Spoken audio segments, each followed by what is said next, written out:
This doesn't do what I was doing this morning. It's gonna do that.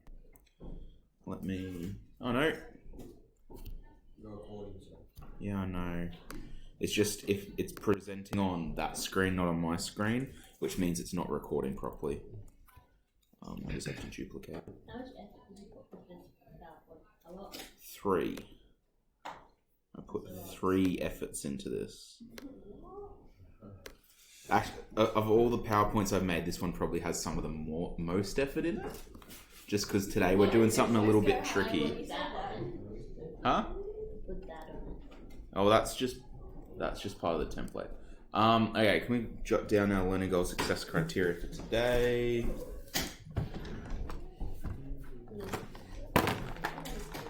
Should only take us a moment. So just basically what it says up there is today we're going to be doing the next level of those project planning things we were doing on Monday. So on Monday we looked at, if you're planning a wedding or something, there's a certain order you have to do events in for it to all get done. If you try and send out invitations before you've organised the venue, stuff's going to go pear-shaped. What we're going to look at today is that same thing, but with time limits. So if task A is going to take you 3 weeks to do, how does that affect everything else you're going to do? Yeah. So let's jot this down. How to use weighted paths to solve problems involving project planning.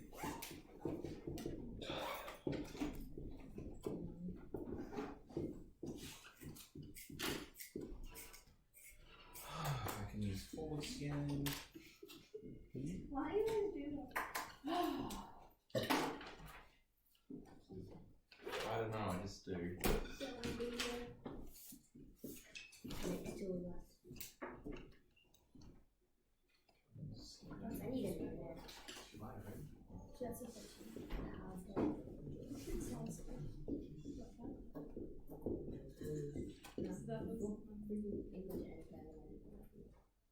Why do you come to school? Calculate the work times.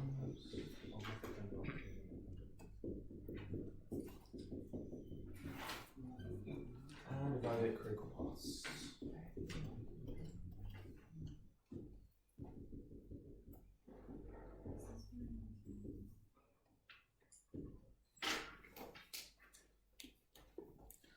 Righto, so if you don't have it down from the PowerPoint, I'll just get you to get it down from the board. And once you've done that, I called it a predecessor table. It's called a precedence table. One slide and I found a mistake. So this is your project. At the start, you can do A and B straight away. You can then do C once you've done A. You can't do D or E until both A and B have been done. Someone else? Yeah, you can. And then F can't be done until C and D is done. And that's G. Sorry. For some reason, the picture came out real pixelated. That's G. Can't be done until E is done. So what I want you to do is create a precedence table for that. So event A, B, C, D, E, F, G. What is the immediate predecessor for each one? And please leave enough room for another column to the right of it because we're going to be adding to it. We're going to be working with this graph for the first 20 minutes or so of class. So copy down a good copy with plenty of room of the graph and then the precedence table as well. Ashley, do you have a chance to watch the video from Monday at all? You're going to be very confused for a bit. You and Georgie might have to work together for this bit. Yeah. I should just go to each other. Yeah, no, you do Casey, Ashley, and Georgie are here.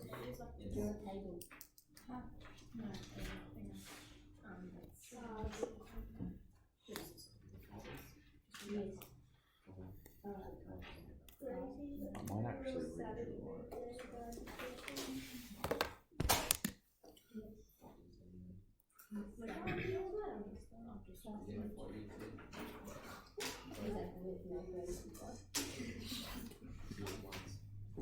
So that's supposed to be a G. It looks kind of like a dodgy 9, but that is a G.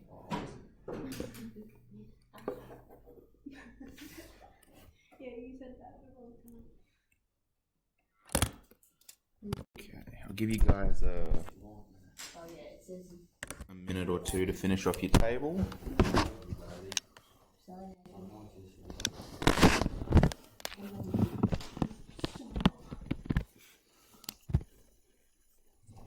Oh, whoops. That's the answer. So I think I know where half is now. Do you? It's creepy. Yeah. That's very creepy. Why? Well, just a weird thing to announce. No, because I was delivering pizza and I saw your car. Ah. We thought we weren't going to go to the car people. They're all voted, but like nothing like voted. Right.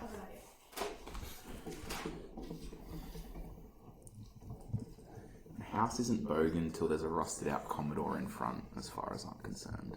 And that stage is pretty bogan. I think just living there is pretty funny. Not for you though. What about you?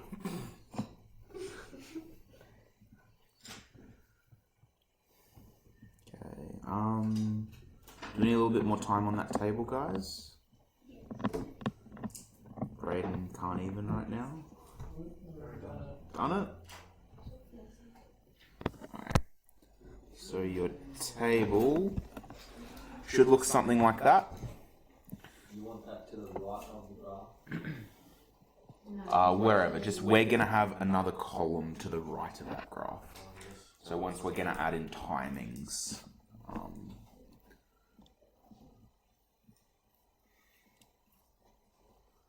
So do you agree with my answers there?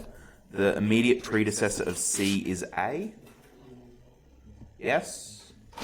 The immediate predecessor of D is A and B. Ooh, I've made a mistake. Yeah, that should be A and B as well. Oh, I had that and then you made me cross it out. Never trust me, I make mistakes all the time. And then F, what are the immediate... Oh, I wrote it right there.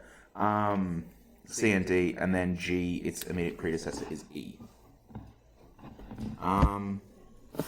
Something else on this page? No. Okay. Oh, by the way, guys, I've decided I'm not going to try and get you to write out too much because this is like a very practical type of problem, so I don't want to be stopping every 5 minutes to like write down notes.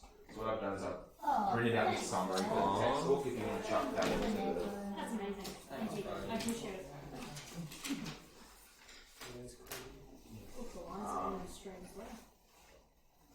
Yeah, I even cut off the extra paper in the guillotine just to make it extra nice. Just... That's no good. Mix that up. Okay. So,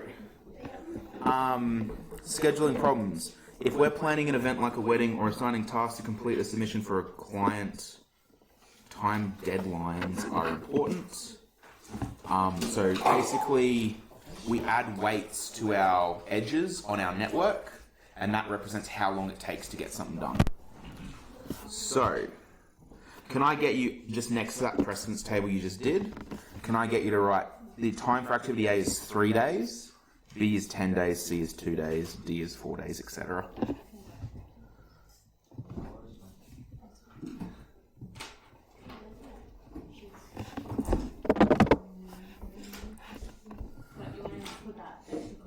Yep. Yes, please. You will sometimes see a precedence problem looking like this. It'll look like this, and they'll just say, "Okay, create the project plan for this just from that table." And once you have those times in, can I get you just next to the letters on your graph? Can you just put the time it takes for each one? Yeah, yes please. Just once again, I know it's a bit hard to see, but that says G, 4. That actually looks worse than it did before. G, 4, there we go.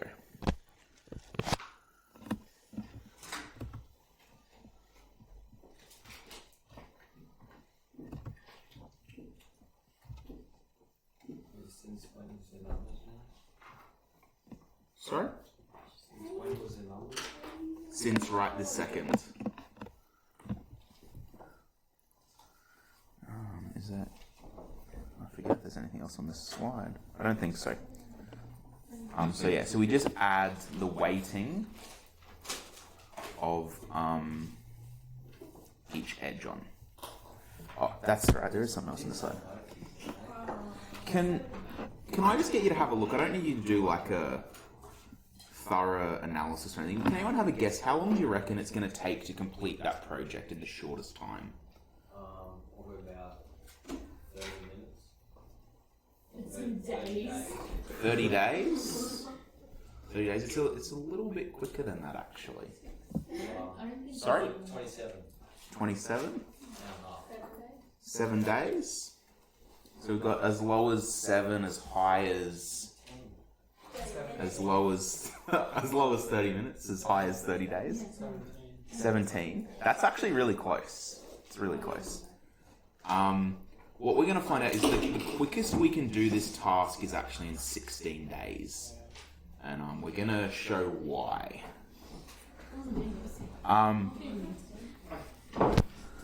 Okay. Sorry? So, okay, this is the thing. Imagine you're doing a project.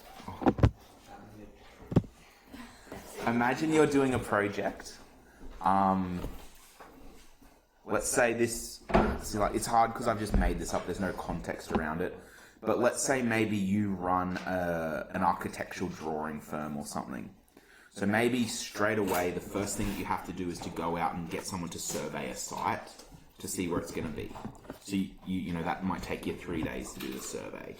At the same time, you might, I don't know what the 10-day thing might be. You might start coming up with proposals, just in general. Once you've come up with your proposals and you've surveyed the site, you'll start making drawings and plans for those specific things. And then you also have to, it might take a day to submit those to your client to approve before you get approval back. So some of these things you can actually be doing at the same time. So you don't need to add up absolutely everything because some things will be happening at the same time. It's kind of like, baking a cake's probably a bad example because there's normally one person doing it, so it just has to go in a straight line. But if you're in like a group project and your part's going to take 2 days, Haley's part's going to take 3 days, that's still only going to take 3 days because you're doing it at the same time. Can I go on? Yeah, sure. Alright. So, one of the ways we figure out how long a task is going to take is we look for the earliest starting time of each activity. So that's just how soon a task can be begun, and it depends on how long it takes to complete all the tasks before it. So, if we have a look at task A and B, they can both be started straight away, can't they? Because there's nothing before them. Yes. So as soon as this project gets started, you can get stuck into A and B. After how many days can you start C? 10. You could start at 10 days, but the earliest possible time you could start it would be 3 days, because A is its predecessor. So as soon as you've done A, you're allowed to start C. So you can start that as early as 3 days after the start of the project. What about D? After A, so like 3? 3. Isn't D, A, and B, so it'd have to be 10 hours. It'd have to be 10 because A and B have to be done first. So a lot of people look at that and say, oh, that'll be 13 then. But remember, A and B can be happening at the same time. So the earliest possible time you're allowed to start D, and it's the same for E as well, is 10 days.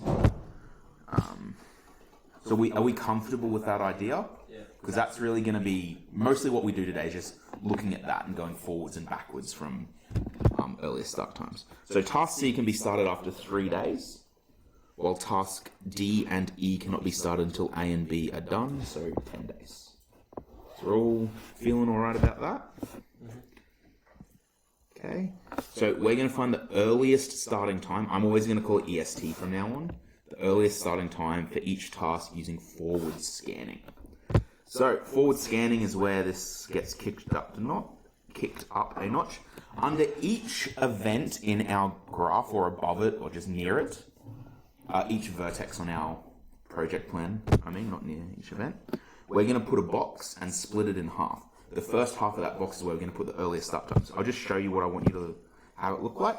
See, under each vertex or above each vertex, I've just put a box, split it in half, and the left-hand side is going to be our earliest start time. So can we do that on your diagram, please? I've highlighted mine. You don't have to highlight yours if you don't want. But I find it helps.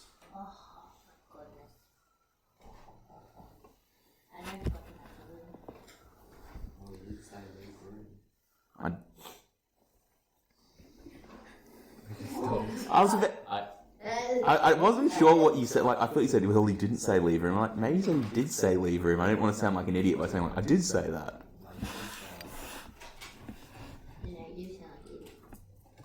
But how's that different from any other day? That is Crikey.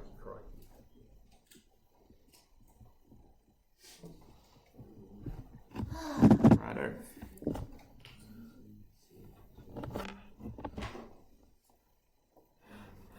And in that first box, I'll give you a sneak preview. The right-hand side of the box is going to be the latest time you can start it. So the time we can start is always going to be at 0 for both of them, because the earliest and the latest start time is going to be 0. So that's why I put zeros in those boxes already. Now, we talked about C. So this is the other thing worth being aware of. Remember, this vertex here represents the finishing of A, and it also represents the beginning of C and the beginning of E and D. So this vertex here, what is the earliest time it can begin? Correct. 3, yeah. Because it just has that before it. This vertex here, what's the earliest it can begin? 10. 10. So we're just going to put 3 in that top one, 10 in the bottom one. Yeah, so you put a 0 in the start box. If A takes 3 days to complete, C has an earliest start time of 3.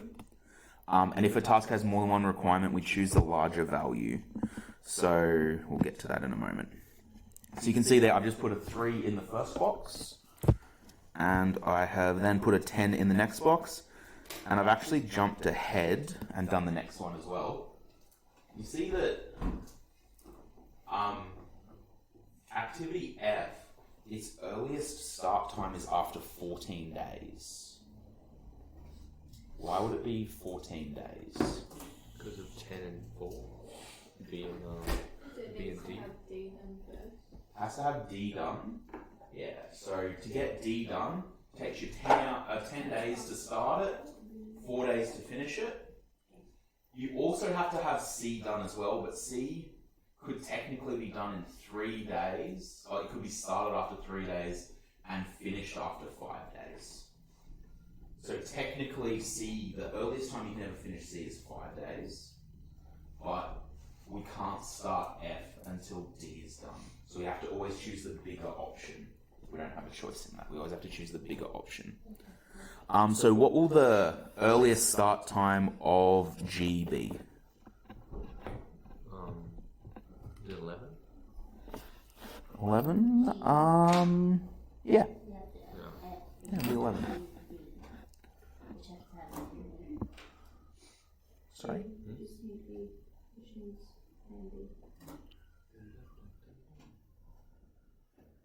Sorry, I missed the question. G? No, G doesn't need F. Because there's no dummy event going down to it. And then, based on that, what's the earliest time we can finish the task? So if we figured out that the earliest start time for G is 11, 16. So what's the other box? Oh, I get it now. Because to finish the task, you have to have F done and you have to have G done. To get G done, you can start at 11 and then it's going to take another 4 days to finish. So that would give you 15. But to get F done, the earliest you can start it is 14 days and then it takes another 2 days, yeah.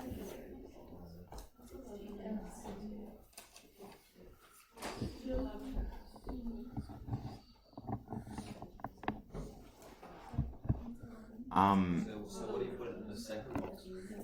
That's going to be the latest time we're allowed to start something and still have it finish on time. But we'll do that in a moment. So for the earlier... Oh, by the way, this process is called forward scanning because we start at the beginning and we go forward through the project. With the forward scanning process, how are we feeling? Like 1, 2, 3, or 4? 1? Okay. We are going to go through some more practice ones after this. Is there any questions I could answer now before we go to backward scanning? No? Why don't... This is what we'll do. I'm going to jump ahead a bunch. Alright, no, we'll do it this way. I'm just going to make up a random network.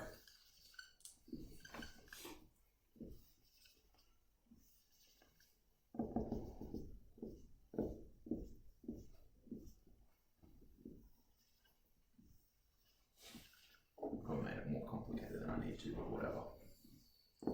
So this is our start. This is our finish. I don't know. Maybe that wasn't up there. So we've got A, B, C. I won't get you guys to write this one down because we're just doing this to just go through another example to hopefully make a bit more sense. So let's say this one takes 2, 1, 5, 7, 3, 10, 2, and 4. I don't know. I'm making these up. It might be horrendous, this one, but whatever. We're going to draw our boxes on each vertex, and these represent the earliest start time for each. I'll just do that box over there.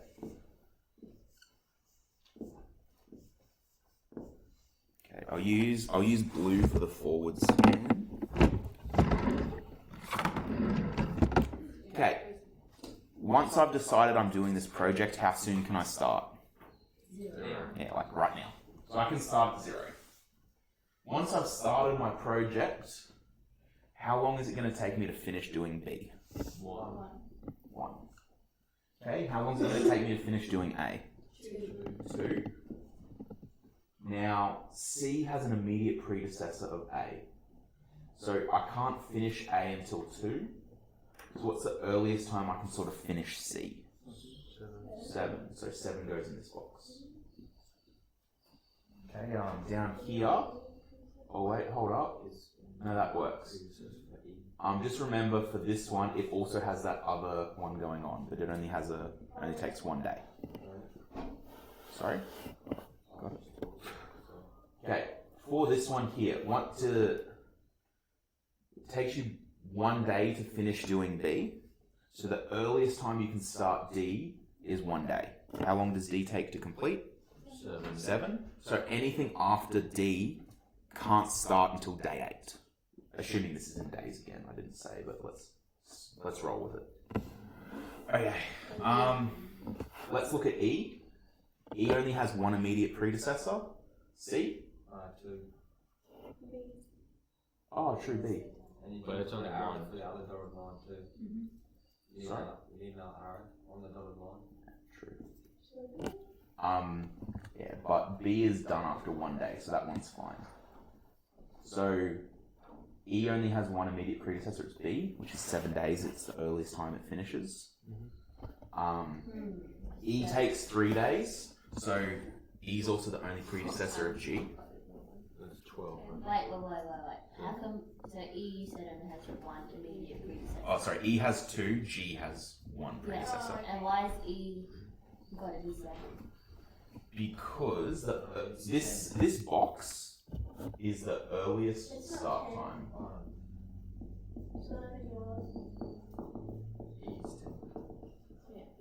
E can't be started until C is done, A is done, and B is done. Okay. So no, but that's the point of what we're finding. How quickly can we do those to start this activity? So for it to be able to be started, both the predecessors have to be done. Yeah. Alright. Now B only takes 1 day to do, so that's easy. But A takes 2 days, and then C takes another 5. So following that branch along, it takes you 7 days to get to this point. Yeah. And you have 1 and 7, so it's 1 to get to there, 7 to get to there. So you just choose the biggest number. So we put 7 there. Now E can't start until 7 days is what that means essentially. So we've taken 7 days to get to here. E takes another 3 days. Are there any other predecessors for this point? No. So we just add on that 3 to the previous start time. Well, why would you not use the B? Sorry? Why would you not use B? Because the start. It finishes after the first day. So B and A are done at the same time, and A just takes a little bit longer. Okay, if you... I'm trying to think of an example. Some of these are really hard to do.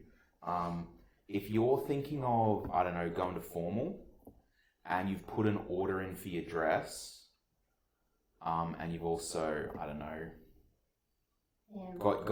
booked your hair and makeup, but you don't want to buy your shoes until the dresses arrived because you want to make sure it matches properly or something. You're going to have to wait until that dress has arrived until you're able to start that next thing. Even though booking your hair and makeup took you like 5 minutes, 6 months ago, you can't do the next step, which is buying your shoes, till that step of getting your dresses finished happening.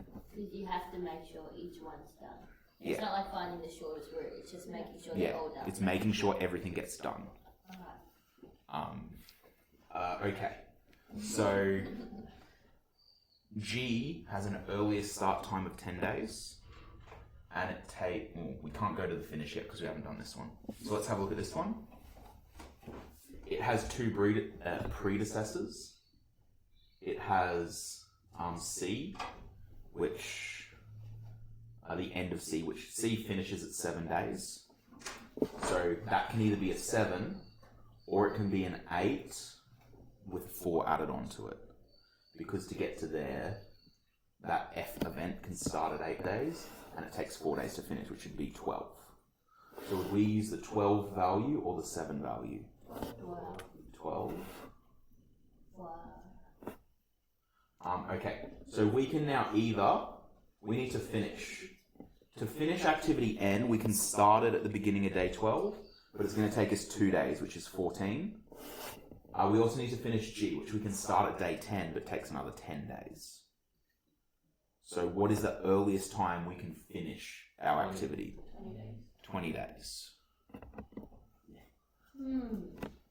It's a bit of mucking around this topic. It's stupid.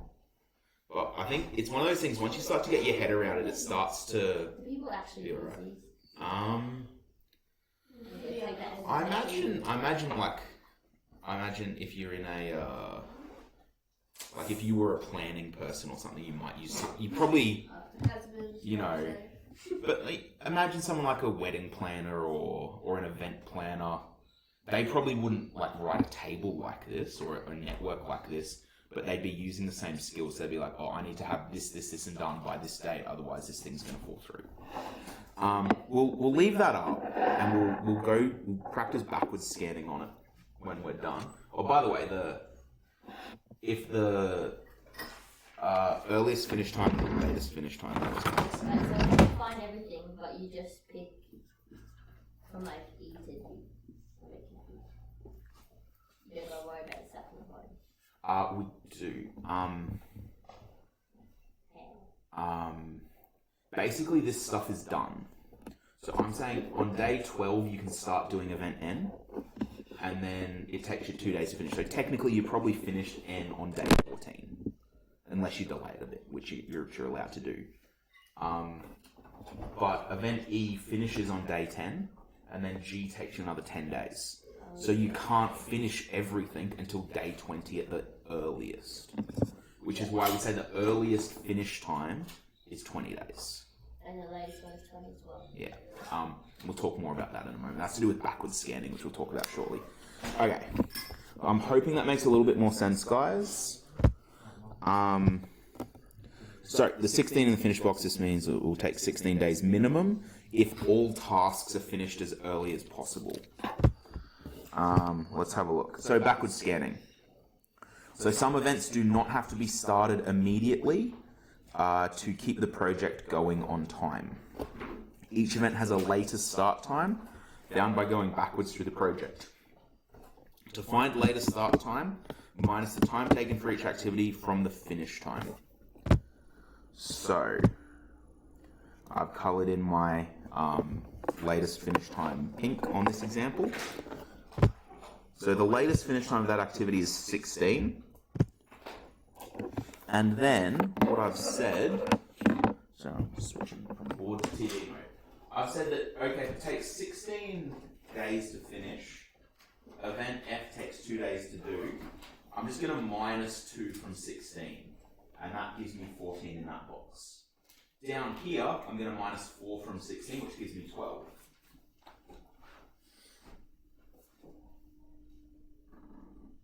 So, what that means is this event F, the earliest time you can finish it is 14 days, but also the latest time you can finish it is 14 days.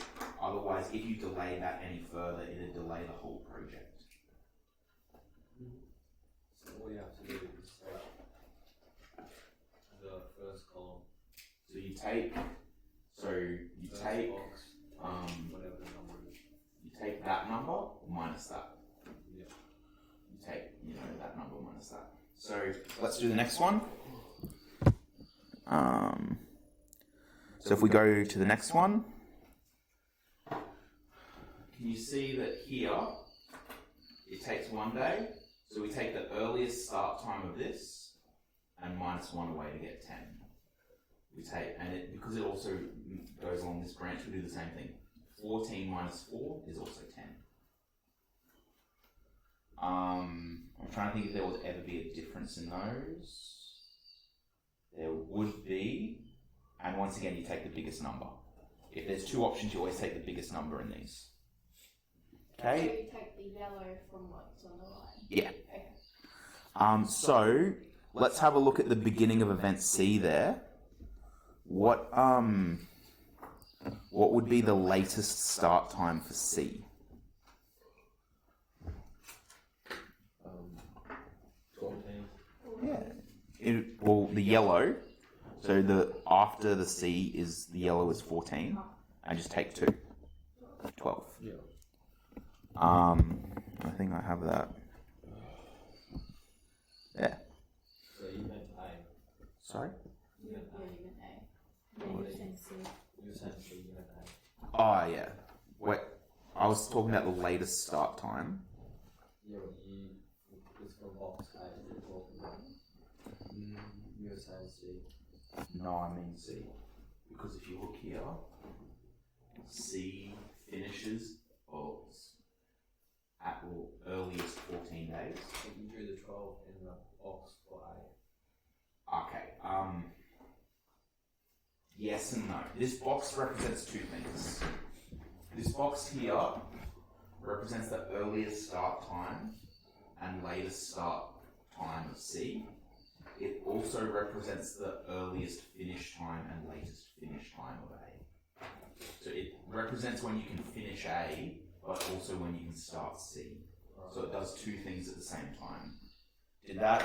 Was that too confusing what I just said? No. No?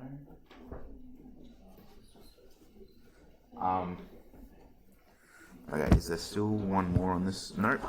Okay.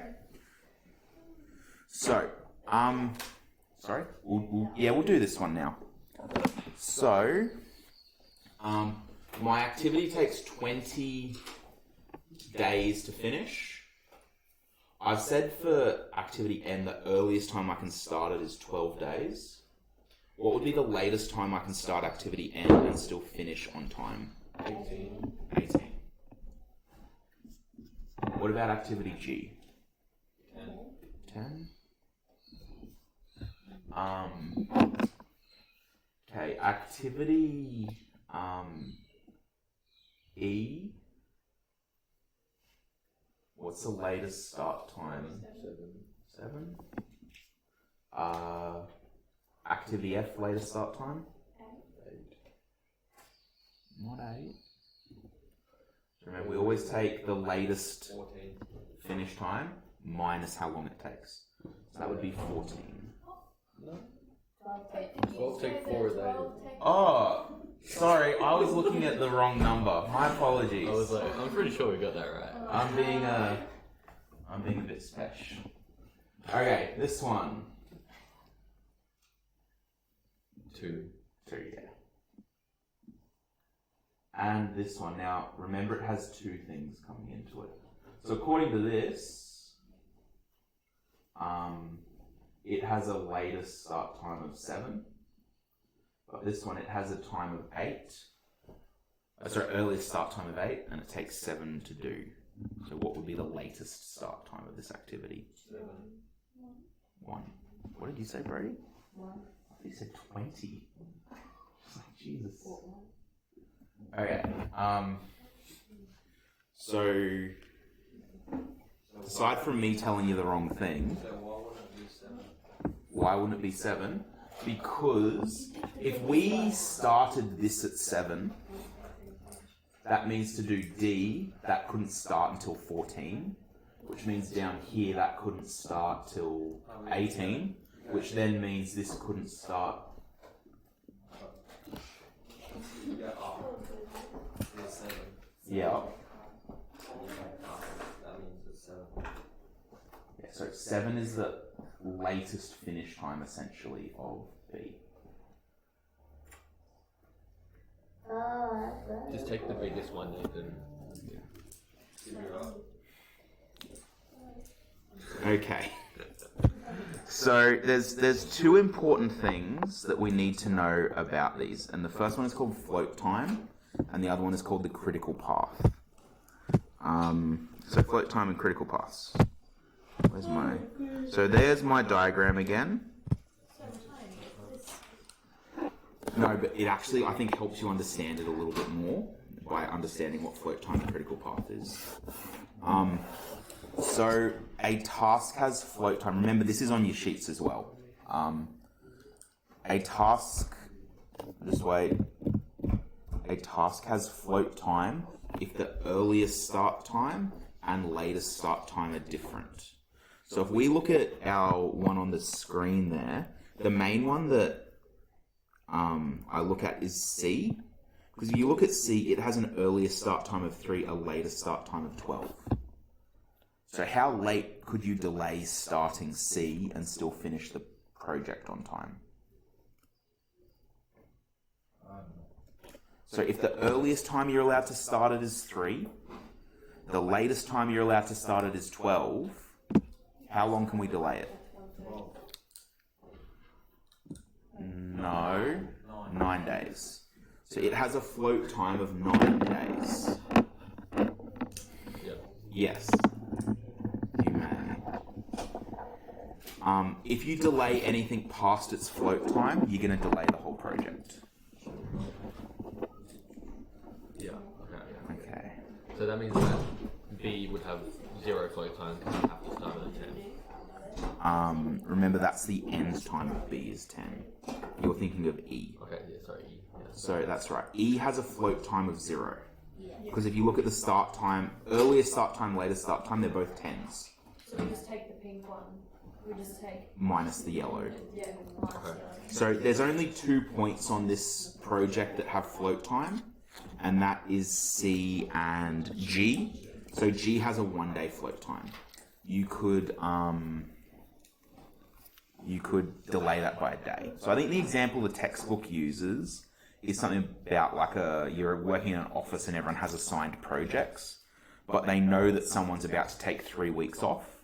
So they put them on the task that has a big float time, because that way they can take their 3 weeks off, come back, and they're not going to delay the whole project because that task has flow time. It can be started later. Okay, the other thing you need to understand is critical paths. So if you have the same earliest start time, latest start time, we say that that event is on the critical path. A task on the critical path cannot be delayed without increasing the total time of the project. So think about it. If we look at F there, it says we have to start it at 14 days, earliest and latest. If we started that event 2 days late, what would happen to the overall time of the task to be completed? Increased by the same amount. So any delay in F results in a delay overall. There's no slack time to get other stuff finished. So then for the ones that have 0. Yeah, have the float time of 0. They're called critical points. Or they're on the critical path. The other thing, the latest start time of C is also the latest finish time, LFT of A. So you're going to see in your textbooks LST, EST, LFT all the time. You just got to keep clear which is which. Latest finishing time.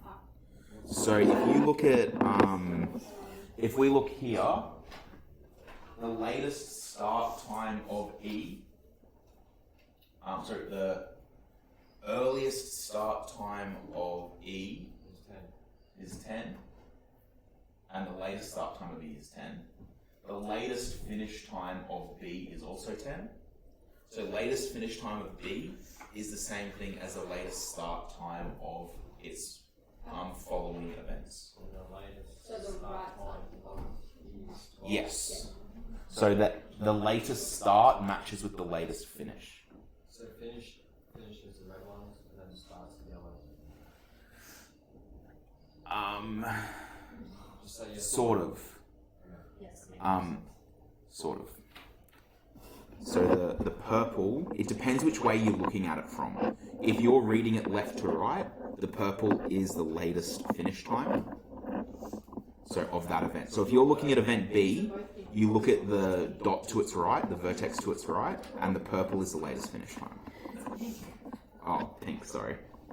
If you look at event A, its latest finish time would be what? 12, yeah, that's right.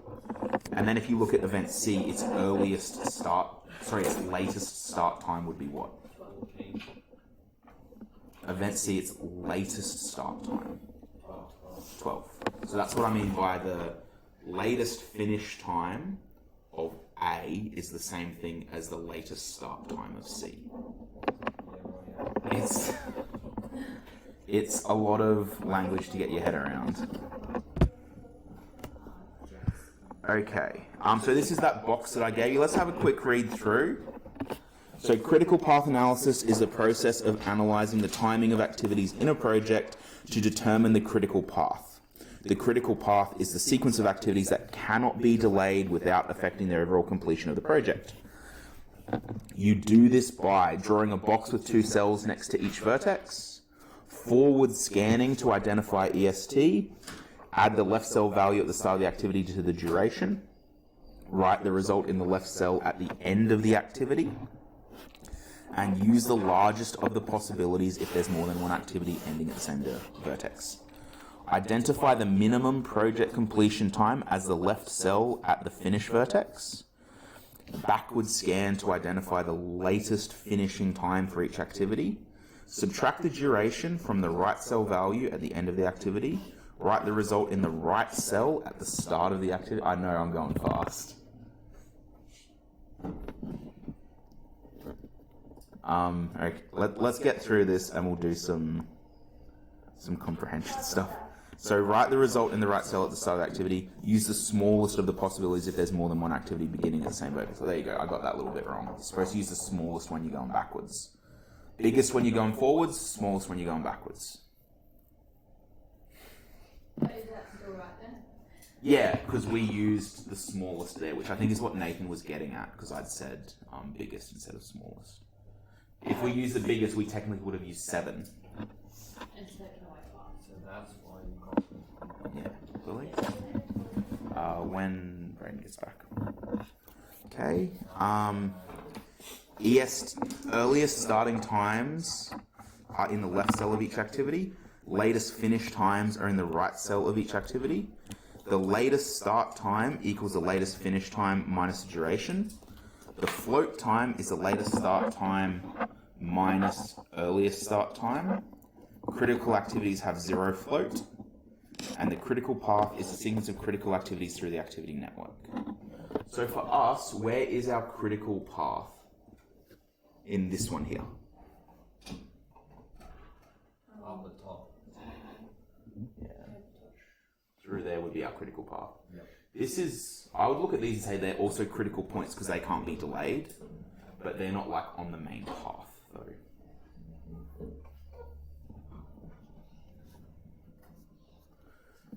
Okay, we're gonna do another one together.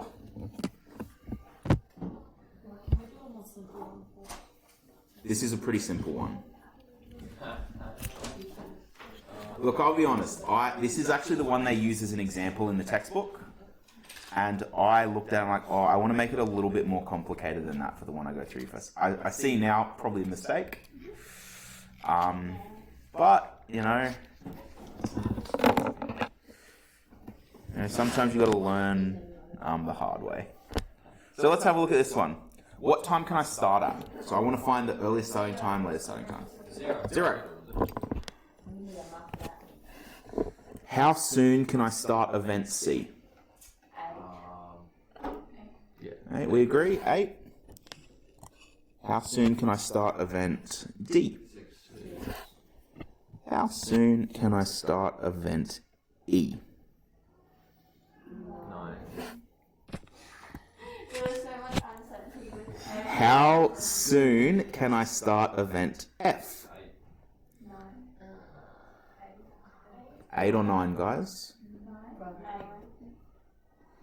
What are the requirements of F?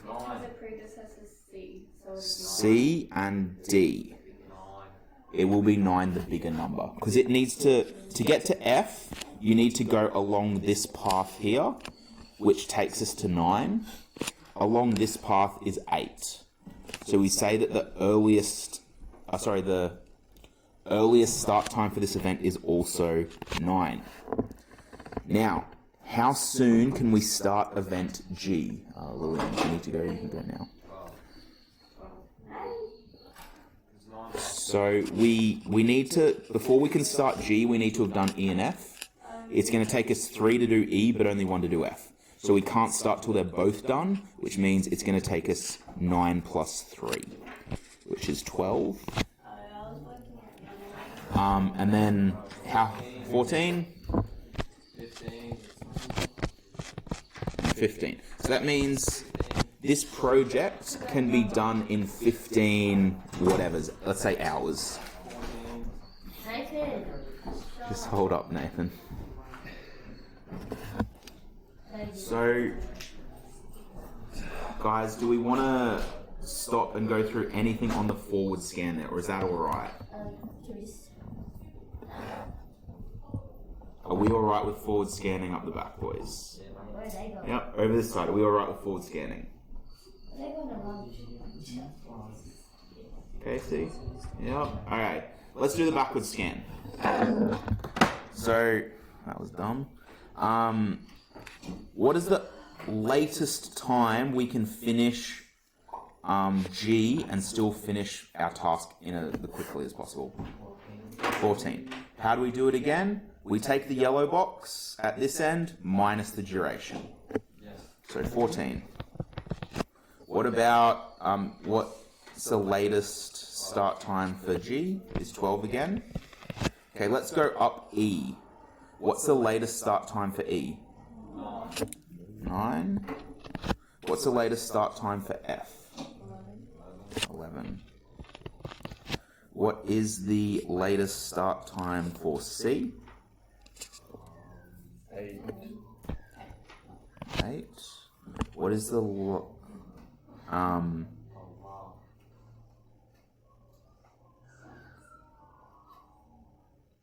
So I'm just having a moment. Okay. I was looking at something else. Yep, so the latest start time here, do we agree 9? 9. Oh, 9, sorry. 9 take 2. Oh my goodness. 7. Hey guys, do you agree with my completely wrong answer? It is 9 to 9 in the textbook, eh? Hold up. It'll be 0 there. So it's not 11 take 2, it's 9 take 2. No, so in the textbook it's 11 take 2. I told you it was 9. Nathan, why do you get this? Hold up.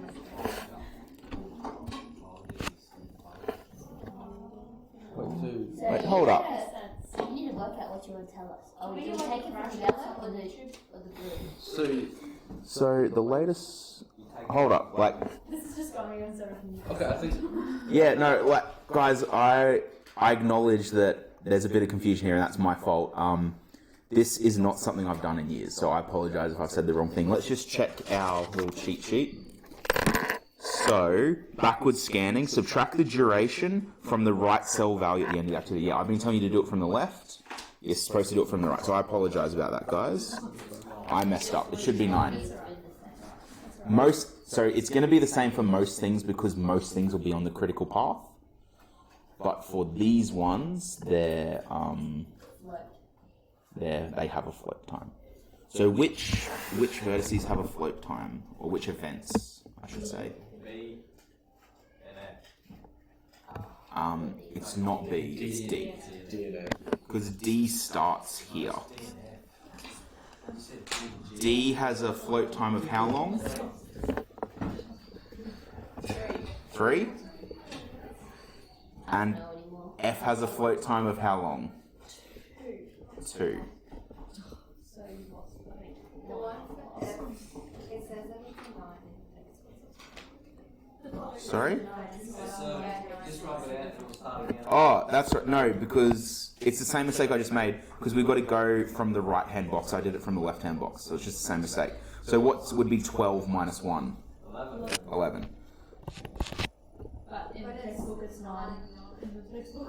Oh my god. That's the other. Why did you change the other side? Why did you do take 1? Okay. Now I'm confused. So this one can either be 9 or 8. This has to be 9. Yeah. And then... That's 11. And that would be 11. Is that what's in the textbook? Does it go So it says from the 9, 9 in the textbook. Does it go from the dummy? I don't know.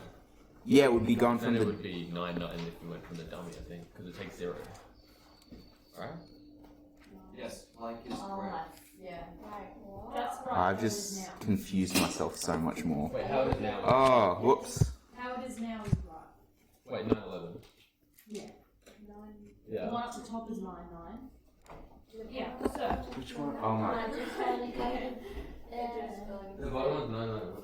I think we all deserve a brain break after Yeah, everyone this. is 9, 11. Which page are you looking at, Georgie? 487. They printed the textbook differently. Mine's the same numbers and everything in here. Okay. Okay, this is why we're confused, guys. Oh, Because the textbook has it 2 separate ways. Oh my. Yeah, they printed it wrong. There are so many mistakes over which one's right. Okay. The 9/11 one. Oh my god. 9/11 is correct.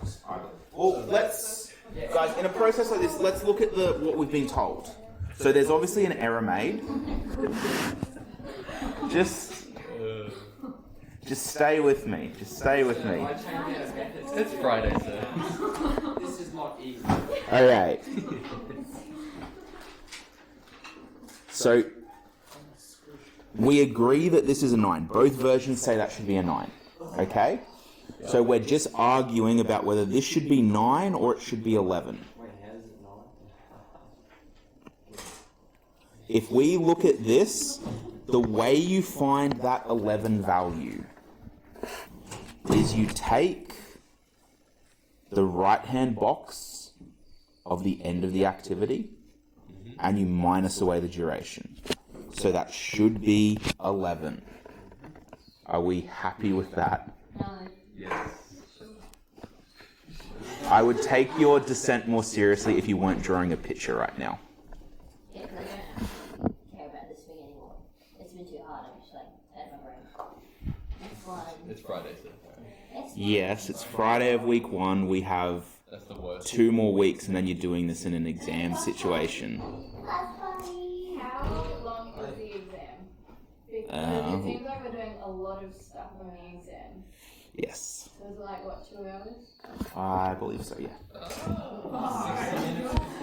Is it like split into halves, like calculated and non-calculated? No, I think it's just the one. So it'll all be able to use your calculator on. Do you make half of it open book? Negative. Negative. Possibly. Sorry? I want to charge Okay. I honestly can't remember anything from the financial stuff. Like, Well, that's an issue. Wait, is that Yeah. an exam? Oh. yeah. Wait, is that like the annuity one? Annuities. Oh, okay. Annuities, perpetuities, compound interest. It is compound interest? Oh, no. No, Earth is on the end of year assessment. I don't remember compound interest. There's graphs, networks, compound interest. This topic, can I borrow your textbook, please? This topic, if you look, at your textbook, these 2 pages of the table of contents are essentially what we're doing on this exam. So let me just check there's nothing on the previous page. Oh no, there is. So, chapter 7, 8, 9, 10, not 11, 12. So we skipped some topics, and we skipped some parts of, I'm not sure where they are. So we skipped all of chapter 11. So but that boils down into the 2 large topics of annuities and networks. Are we doing practice exams? We will probably do a practice. How much exam was it? What did we figure out? 28 or 28 or something? Yeah. 28. So your end of year exam is worth 50% of your overall result. Okay. Yeah. This exam combined with your assignment from the beginning of the year will be worth the other 50%. Okay, what have we got? Okay. 13. We're going to work through this bit together, and then I'll get you to answer the questions just in your book. So let's do this one together, guys. Start time. 0, 0. Okay, let's look at, I'll just draw it over here. What is the earliest start time for E and D? 3. 3, yep. What is the earliest start time for F? 5. 5, not 4? No. No, yeah, that could be done. So wait, pick the largest when you're going forward and small. That is correct, yes. Okay, C. What is the earliest start time of C? 12. Okay, G. Okay, this one's going to be a little bit trickier. Oh, both ways it's 10, isn't it? If you go, because it's going to take you 3 plus 7 or 5 plus 5. So either way, that's 10. Okay.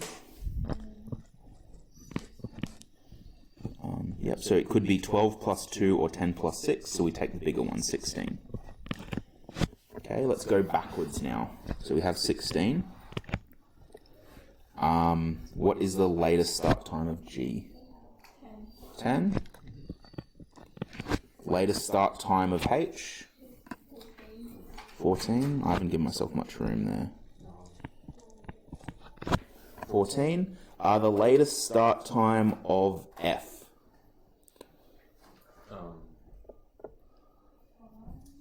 Yeah, 5. It only has the one thing before it, so 5. The latest start time of E? 3.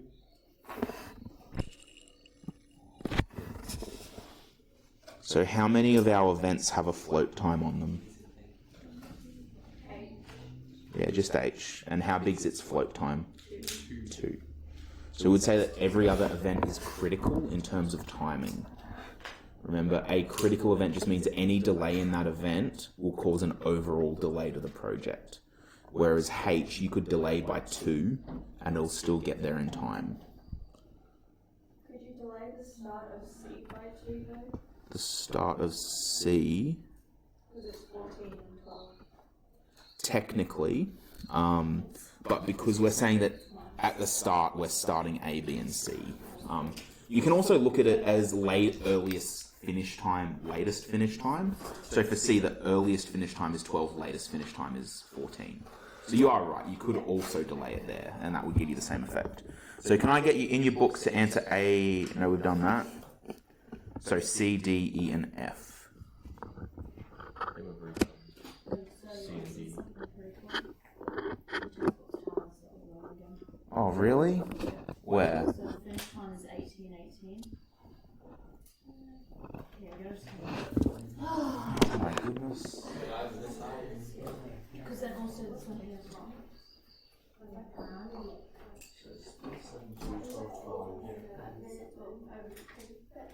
So it's just that one.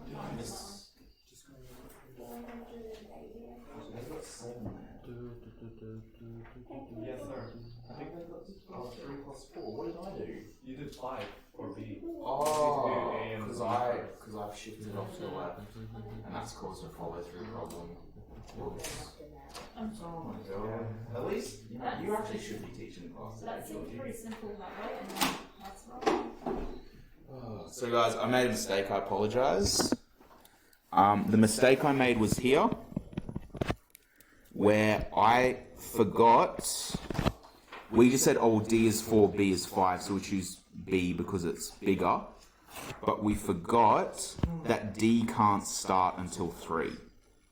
So altogether that is 7, which then makes that 7, 7, which will then delay this stuff. So I'll just fix that up, and I think that'll change that one as well. So, this, if we then try and find the earliest start time for G, that would be 3 plus 7 is 10, or 7 plus 5 is 12.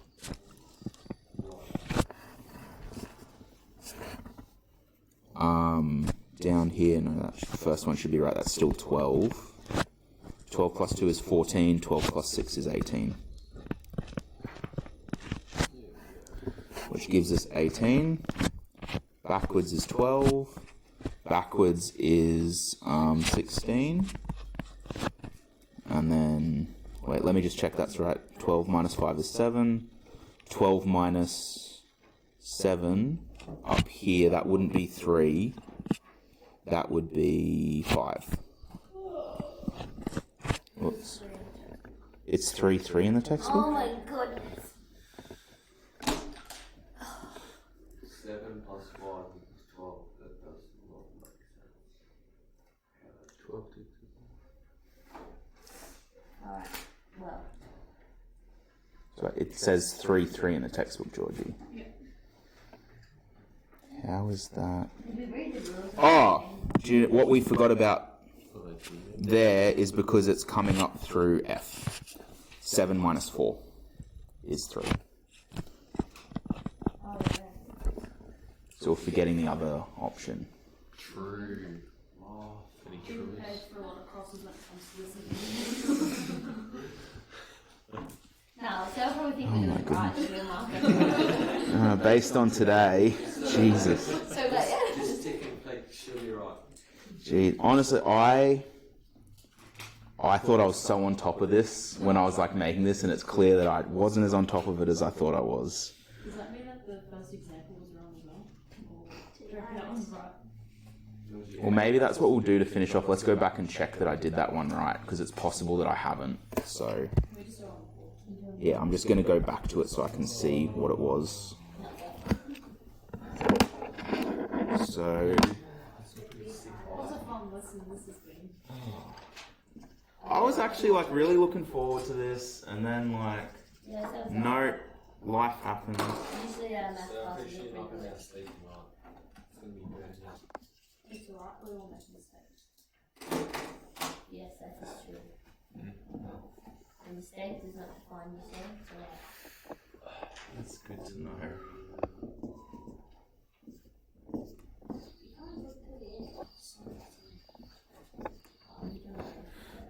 Maybe C, D, E. G. 3, 10. 10. D. E is 1. F is 2. Keep some volleyball here. And G is 3. No, G's 4. Okay, let's do this. Yes. Whoa, what the hell?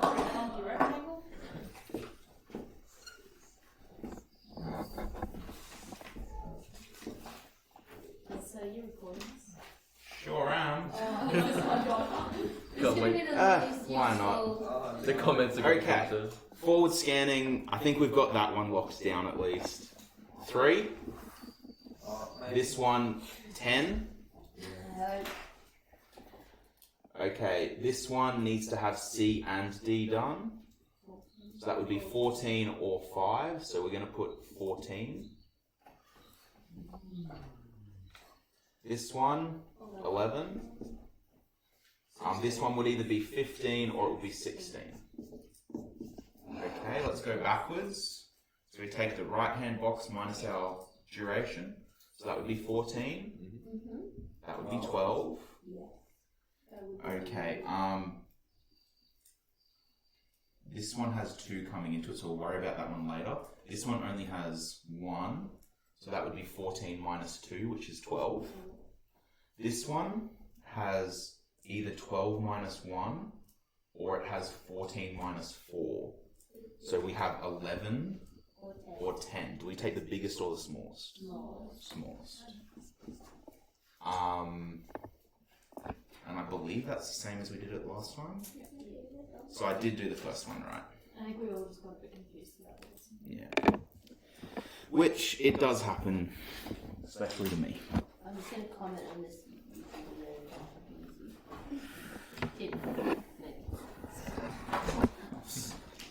So what we'll do, because I don't think we have too much time left actually. No, 3 minutes. What we'll do next lesson is we'll just have a full day of like working through a bunch. So we'll be doing these questions on Monday. Thanks, so that was pretty good lesson, not even mine. It was pretty good. Well, you know, it's